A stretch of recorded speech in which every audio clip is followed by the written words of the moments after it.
Brace yourselves, the moment of truth is almost upon us. On Thursday, millions of us have the chance to tell politicians what we think at the ballot box. Elections that could decide the Prime Minister's fate, but it's 2026, so there are so many parties after your vote.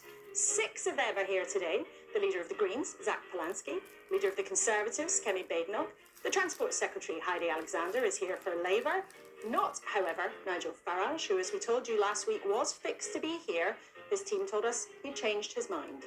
Over at the election desk, Lib Dem Lisa Smart, the youngest member of the House of Lords too, from Plaid Cymru, the Welsh National Party, Carmen Smith, and the SNP Cabinet Minister, Shirley-Ann Somerville. But this campaign is coming to a close at a time of real soul-searching. Another attack on the Jewish community, and it's all vitriol levelled at the Prime Minister too. He says solving anti-Semitism is a task for us all, but is stopping some protests really part of the solution? All this pressure in politics is boiling as the Prime Minister's future dangles in the balance. If voters give Labour a drubbing on Thursday, will the contenders for Keir Starmer's job find the courage to go over the top?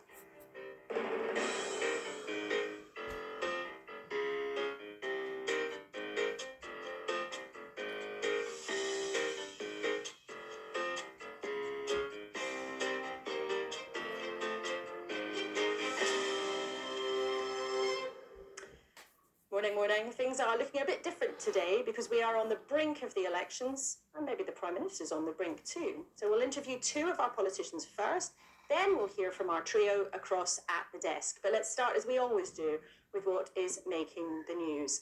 The Sunday Telegraph reports that Labour's ruling body would now let Andy Burnham stand as an MP. It also has an interview with Kemi Badenoch saying that anti-Semitism has become acceptable at some dinner parties.